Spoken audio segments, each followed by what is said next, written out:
반갑습니다. 반갑습니다. 부자노동자입니다. 오늘 얘기하고 싶은 주제는요. 공부만 하시니까 좀 힘드시죠? 제 분석을 보니까요. 영상을 보시는 분들의 분석을 보니까요. 25세에서 35세가 제 영상을 보시는 분 중에 반절이고요. 35세에서 약 75세까지 나이대가 반절입니다. 여기서 제가 이제 오늘은 이론 수업보다 또 실기 수업보다 나는 나이가 있는데 용접 일을 할 수 있을까? 이거 좀 얘기를 해보려고 그래요. 물론 지금 이 영상을 보시는 분들은 자격증을 취득하려 오셨을 분들이 많고요. 또 나이가 서령 있다 하더라도 난 당연히 할 수 있으니까 할 수 있는 거 아니야? 하고 이 방송을 들어오신 거잖아요. 그죠? 결론부터 있으면 말씀드리자면 할 수 있다는 거죠. 할 수 없으면 뭐로 이런 거 쓰겠어요. 그죠? 몇 가지 사례를 말씀드리려고 그래요. 나이가 있는데 용접을 할 수 있을까? 그렇죠? 어떻게 생각하세요? 네, 일단 나이가 있어도 용접하는데 별 지장이 없습니다. 자, 그럼 나이가 있다면 나이는 몇 살을 의미하는 걸까요? 참고로 이제 제가 처음에 용접사 처음 용접 이제 데뷔하고 용접하면서 이제 막 할 때 막 배우고 막 그럴 때요. 사장님이 나이가 좀 있으신 현역 용접사하고 저하고 한 팀이 돼서 용접을 보통 2인 1조로 일하는 경우가 많거든요. 큰 현장에는 소조, 중조, 대조 이렇게 나눠요. 소조는 샵장 같은 데서 조그만 단품을 만들고요. 그 소조에서 만든 것들을 중조에 가서 이렇게 붙여가지고 좀 더 큰 물건을 만들고요. 대조에서는 중조에서 나온 물건들을 가지고 거의 완성품을 만든다든지 완성품이 아니면 큰 블럭들을 만든다든지 이렇게 하는 걸 대조라고 그래요. 근데 저는 이제 소조도 초조, 중조, 대조 뭐 다 했는데요. 예를 들자면 뭐 하는 일마다 다 틀리기 때문에 뭐 그것이 꼭 그렇게 된다 뭐 이렇게 말할 수는 없고요. 이제 그 맡은 프로젝트에 따라서 다른데 이제 그 프로젝트에서는 소조, 중조, 대조 일을 하고 있었는데 다 했었는데 보통 2인 1조로 일하는 경우가 많아요. 그래서 이제 그 나이가 있으신 형님 용접사 과거에 이름이 좀 유명하신 분이었는데 지금은 은퇴하셨는지 모르겠는데 그 당시에 형님이라고 부르기도 좀 뭐 저는 아직 좀 젊고 아직 30대였는데 그 형님은 나이를 차마 못 물어보겠어요. 확실한 건 60은 넘으셨고요. 언뜻 봐서는 70처럼 나이가 보이시기도 하고 막 그래요. 그래서 형님한테 형님이라고 불렀는데 그 형님이 이제 RT 찍는 거 이런 것도 많이 알려주셨고요. UT 뽑는 법도 알려주고 또 이제 특수한 부위 같은 데 있거든요. 잘 이렇게 6시 분이 있잖아요.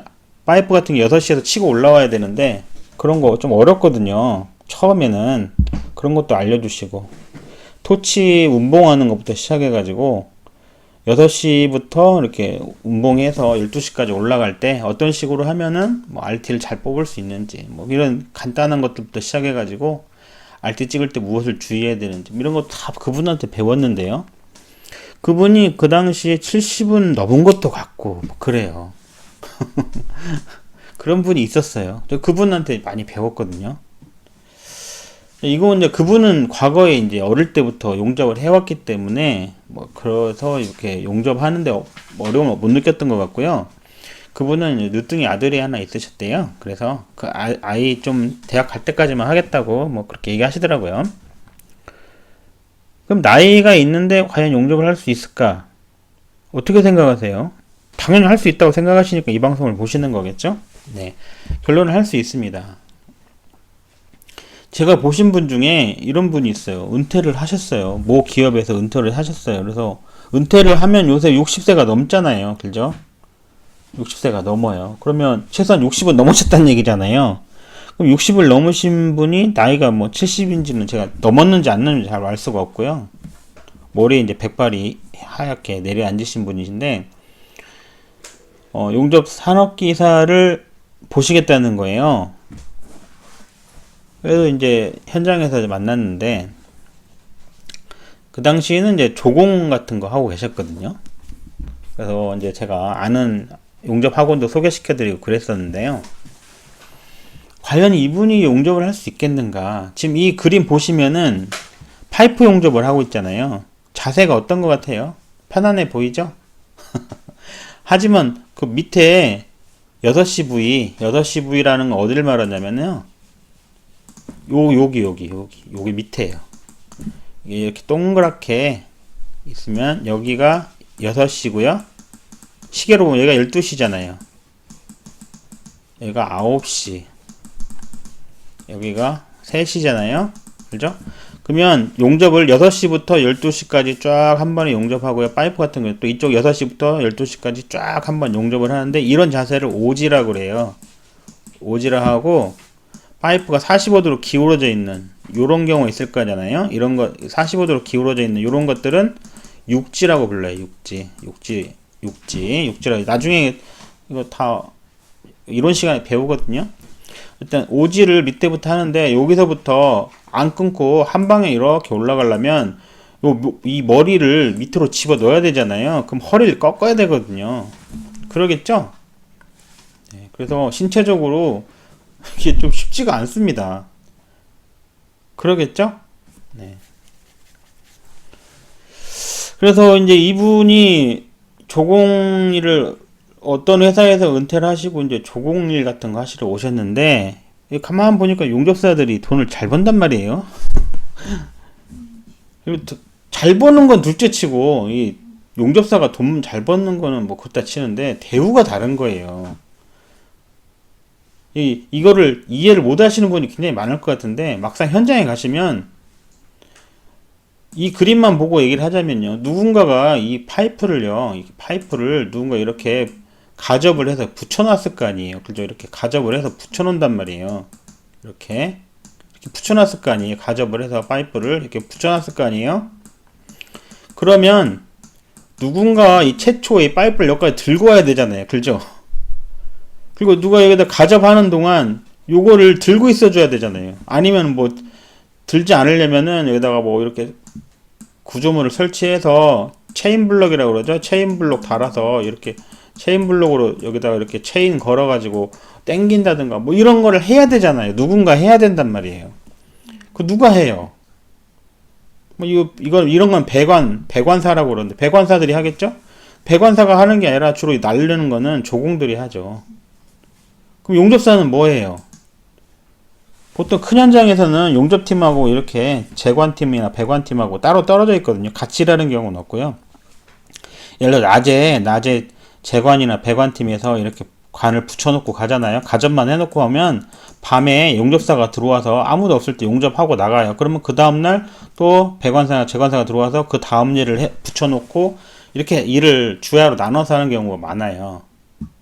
그러면 용접사는 야간 일을 하면 보통 곱하기 1당에 곱하기 2나 곱하기 3, 회사마다 달라요. 2.5 주는 데도 있고 최소한 2배는 더요. 어쨌든 내가 만약에 20만원에 계약을 하고 갔다. 1당 20만원 계약했다. 그럼 야간 뛰면 얼마예요? 40만원이 되는 거예요. 하룻밤이 40만원이에요. 만약에 내가 25만원 계약했다. 그러면 하룻밤에 2배만 주면 50만원이고 3배 주면 얼마예요? 75만원이 되는 거죠. 그런데 조공 얼마 줘요? 조공 12만원, 13만원 줘요. 아니 노가대도 가도 12만원, 13만원 주는데 무슨 배관조공 12만원, 13만원 밖에 안 줘요? 어떻게 생각하세요? 안 줘요. 희한하죠. 용접사는 뭐 무거운 거 들지도 않고 이렇게 가서 까짝까짝 일하는데 돈은 어마어마하게 받아가잖아요. 그죠? 이거 벌써 어마어마하잖아요. 받아가는데 배관 조공도 이거 무거운 거 들고 왔다 갔다 해야 되고 배관사가 시키는 거 해야 되고 그러니까 자존감도 떨어지고, 저도 처음에는 그런 거 했거든요. 이분이 이제 오셔가지고 조공 이런 거 하고 계셨는데, 아니 이 용접사 가만 보니까 대우가 좋더라니까. 대우도 좋고 돈도 많이 받고 그러잖아요. 그래서 이분이 이제 뭐라고 저한테 얘기를 하냐면은 자기도 용접을 배워보고 싶다는 거예요. 제가 볼 때 언뜻 봐서는 70처럼 보이고 나이가요 65세는 넘으신 것 같고 은퇴하셨다고 그러는데, 모 기업에서 은퇴했다고 하시는데, 70이 넘으셨는지는 잘 모르겠어요. 그래서 용접 산업기사를 보신다고 했는데 필기를 합격하셨어요. 물론 제가 이 필기 지금 하는 것처럼 조금 알려드리기도 하고 그랬거든요. 저는 인간성이 좀 좋아가지고 자료도 드리고 좀 알려드리고 그랬어요. 필기를 합격했는데 실기를 보시더라고요. 이분이 실기를 보고 필기를 보는 이유가 뭐예요? 이거를 이전 영상 보셨으면 알겠지만 산업기사가 있다고 해서 이 파이프 용접 시켜주는 거 아니거든요. 근데 왜 그분이 이걸 따려고 했을까요? 용접 산업기사를 왜 따려고 했을까요? 그분은 많은 사람들에게 내가 이걸 할 수 있다는 걸 보여주고 싶었던 거잖아요. 그죠? 야, 나도 이거 할 수 있어. 거꾸로 용접사 중에 용접 산업기사는 고사하고 용접 기능사, 특수용접 기능사 가진 사람 드물어요. 왜냐면 그거 없어 일 잘하니까. 거꾸로 술 한잔 할 때마다 은근히 그런 얘기 하는 거죠. 내가 이번에 그냥 며칠 공부했는데 용접 산업기사 필기 합격했어. 이렇게 말하면 젊은 친구들 어때요? 뜨끔하잖아요. 자기는 없으니까. 어쨌든 없으니까. 용접사라고 해도 없으니까. 그죠? 그리고 나이가 좀 있다고 무시하고 그랬는데 자기가 없는 거 하니까. 그죠? 이분은 그러니까 죽기 살기로 용접 산업기사 필기 실기 합격하려고 막 열심히 학원 다니고 밤에 그러시더라고요. 제가 물론 학원도 소개시켜드리고 했는데 결국 땄어요. 용접 산업기사 합격했거든요. 근데 이제 술자석이나 밥 먹을 때 이제 가끔 그런 얘기 나오잖아요. 형님 그래도 대단해요. 뭐 이렇게 얘기 나오잖아요. 그러지 않겠어요? 형님, 대단하시네요. 어쨌든 열심히 하셔가지고 용접 산업기사까지 하시고 뭐 이런 얘기 할 거 아니에요. 그죠? 근데 이제 아까 잠깐 얘기했지만 조공들이 이렇게 파이프를 가지고 와가지고 이게 붙여놔요. 가용접이라 한다고 했죠? 가용접을 딱 해놔요. 이렇게 가용접을 하면 본용접사가 들어와가지고 용접을 하는 거죠. 시공 및 설계 보시면 이제 그런 내용 제가 다 얘기해놨죠. 그럼 이 가용접 하는 사람은 어떤 사람이 용접할 수 있을까요? 가용접은 제가 일했던 현장은 대부분 가용접사 자격증이라는 걸 또 따야 돼요. 우리 용접사들은 육지라고 한다고 했죠? 육지 파이프를 백을 내고 파이널까지 봐가지고 엑스레이 찍어서 이게 45도 길어진 걸 육지라 한다고 그랬죠? 육지를 봐서 시험을 봐가지고 엑스레이 여기 용접한 부위를 엑스레이 찍어서 이상이 없어야 아이디 패스가 나오고요. 그러니까 아이디가 나오고요. 패스가 나오고 같은 말이죠. 패스가 나오고 그러니까 자격증이 나오고 그 자격증이 있어야만 용접할 수 있다 했잖아요. 근데 가용접사도 마찬가지예요. 물론 저는 가용접사 시험을 본 적은 없는데 뭐 이렇게 비드 같은 거 본다더라고. 용접 판에다가 용접해서 비드 같은 거 좀 본다더라고. 저 자세한 건 모르겠어요. 본 적이 없어가지고. 어쨌든 그래서 제가 이제 살짝 힌트를 드렸거든요. 그분한테 이 가용접사라는 게 있는데 이 가접사죠. 가접. 이 자격증 일단 시험 한번 보시고 회사에 본다고 얘기하면 회사에서 신청해 주거든요. 대기업에서요. 협력사들 이렇게 신청하면 해주는데요. 보고 이거를 한번 살짝 반장님한테 얘기해보는 게 어떻겠냐 이렇게 얘기를 해봤어요. 그래서 이분이 이제 용접 산업기사 합격했잖아요. 그러니까 가용접사 시험을 봤는데 역시나 뭐 어려운 시험이 아니니까 이건 붙었어요. 그러면 배관 조공하고 배관 가접하는 분하고 또 달라요. 이게 이런 큰 현장에서는 특히 삼성전자 현장 이런 데도 많이 있는데요. 가접사가 딱 가접만 하는 사람도 있어요. 그러면 이 사람 일당 얼마 받을까요? 최소한 조공 일당은 안 받아요. 막 조공이 12만원이다 그러면 용접사가 20만원이다 그럼 이 사람은 15만원, 16만원은 받는다는 거죠. 예를 드는 거예요. 꼭 그렇다는 건 아니고. 그리고 이 사람은 어때요? 어쨌든 면 쓰고 용접하잖아요. 용접사는 아니지만 가접사지만 하고자 하는 곳에 길이 있는 거죠. 이분은 이렇게 해서 나이가 좀 있으신데 했습니다. 또 이런 분도 있고요. 또 제 주변에 이제 제가 만나본 분들 중에 이런 분도 있어요. 어떤 분들은 특수용접 기능사 시험을 보시겠대요. 그래서 이제 보시라 했죠. 뭐 좀 알려드리고 학원도 소개시켜드리고 특수용접 기능사 이런 거 있잖아요. 그래서 이분도 나이가 좀 많으신 분인데 합격을 하셨어요. 합격을 하셔가지고 어딜 갔냐면은 아파트 있잖아요. 아파트에 시설직이 있어요. 아파트, 보통 중앙아파트나 큰 아파트들은 시설 관리인을 반드시 선임하게 돼 있거든요. 그래서 대부분 보면은, 경비실 같은 걸 말하는 게 아니고요. 이렇게 기계실 같은 데가 있어요. 전기실이나 기계실이 있는데, 거기에 근무하시는 분들이 있어요. 그래서 그분들이 자격증이 있으면 거기서 근무하고요. 그분은 대면 업무를 하지 않고요. 거기에서 뭐 기계가 고장나면 고쳐도 주고요. 한국 사람들 그런 것도 좋아하잖아요. 그죠? 또 아파트 안에 구조물에 뭐 용접할 거 있으면 용접도 한번 해주고 뭐 이런 거 하시는 일을 했어요. 이분이 어쨌든 이분이 주야 2교대로 돌아가거든요. 하루씩 돌아가더라고요. 주야를 하루 동안 하고 그 다음날 딴 사람이 하루 하고 이런 식으로 하시더라고요. 그 당시에 이분이 합격하셔서 가셨는데 시설직으로 가셨는데 시설 관리인으로 가셨는데 합격한 다음에요. 제가 그때 이제 합격하고 이제 뭐 형님한테 전화해가지고 뭐 어떻게 지내시냐고 물어보고 했는데 급여를 한번 물어봤는데 급여가 어쨌든 경비원보다 많이 받는데요. 근데 그 경비원들도 우리가 생각할 땐 돈 얼마 못 받는 것 같지만 이게 주야 근무를 하기 때문에 우리가 생각하는 것보다 많이 받아요. 최저임금은 아니라는 거죠.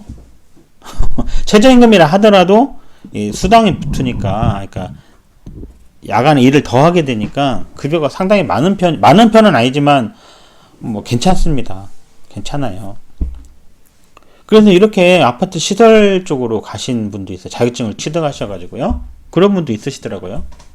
또 이런 분도 있어요. 제가 이제 만나본 중에 이분은 은퇴를 하셨어요. 은퇴를 하셔가지고 연장하셨다더라고요. 회사 다니면서 연장하면서 그러니까 은퇴를 뭐 몇 년 더 연장할 수 있잖아요. 요새 그런 법이 있잖아요. 그런데 이분은 귀농을 하시겠대요. 귀농을 하시겠다 하더라고요. 귀농. 근데 뭘 하실 거냐 물어봤더니 이 버섯 농장을 해보고 싶대요. 버섯. 근데 버섯을 하면은 저도 잘 몰랐는데 이렇게 버섯 농장 사진을 보여주는데 앵글이라는 거 있잖아요. 앵글. 이렇게 생긴 걸 앵글이라 하거든요. 이거 무슨 그림인지 아시겠죠? 앵글. 이런 앵글로 이렇게 생겼어요. 이렇게. 이거 무슨 그림인지 아시겠죠? 이런 앵글로 버섯 이렇게 그릇이 있으면요. 이렇게 버섯이 막 자라거든요. 이걸 올려놓을 다이 같은 걸 이렇게 쫙 짜는 거죠. 이렇게.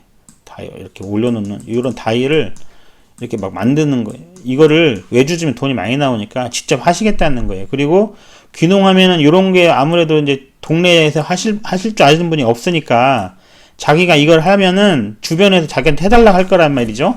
그러면은 그분들하고 친해질 수 있다는 금방. 어떻게 생각하세요? 그렇죠. 그래서 이제 이분한테는 일단은 자격증을 한번 해보시라고 했어요. 왜냐면은 자격증을 공부하면 이론도 알 수 있고 실기도 어느 정도 하다 보면 실기도 연습하다 보면은 실력이 좀 생기거든요. 무자비로 막 이런 거 앵글 처음부터 용접해 보는 것보다 자격증을 한번 취득하는 게 좋아요. 그래서 그분은 용접 기능사를 취득하셨어요. 용접 기능사를 취득해가지고 이제 그분이 이런 거 알려달라고 하면 제가 가서 좀 알려줬거든요. 실제 시범도 보여주고 앵글 같은 거 또 각파이프 같은 거 구멍이 잘 나거든요. 이게 얇아가지고 각파이프는 용접하기가 쉽지 않아요. 그래서 각파이프 같은 거 용접하는 것도 좀 알려드리고 그랬어요. 그래서 이분은 그렇게 성공적으로 귀농을 하셨습니다. 또 어떤 분은 은퇴하신 이후에 만났는데 귀여를 하시고 싶다더라고요. 귀여를 하는데 배를 사가지고 사시는 건지 뭐 어떻게 하는 건지 모르겠는데요. 선원이 되시는 건지. 처음에는 배를 못 사니까 그때 얘기 잠깐 해보니까요. 이제 선원으로 들어간 동해안에서 문어를 잡겠다고 하시더라고요. 문어를. 그런데 문어를 처음부터 하는 건 아니고 배 같은 데 같이 다니면서 일을 배운대요. 그런데 이제 이 배가 이제 대부분 서스로 되어 있거든요. 근데 용접이 필요하거든요. 이게 녹슬지 말라고 서스로 했으니까 그 용접을 누군가 할 줄 알아야 되는데 그래서 용접을 배우러 왔다는 거예요. 근데 이분도 마찬가지로 자격증을 취득하시고 귀여를 하셨습니다. 성공적으로 귀여를 하셨어요. 나이는 숫자에 불과합니다. 나이가 많아서 용접을 못하는 건 절대 아니에요. 길이 있습니다. 될 수 있으면은 용접을 처음부터 배우시는 것보다는 자격증을 취득하시면서 천천히 준비하시는 것이 오히려 낫습니다. 나이는 숫자에 불과합니다.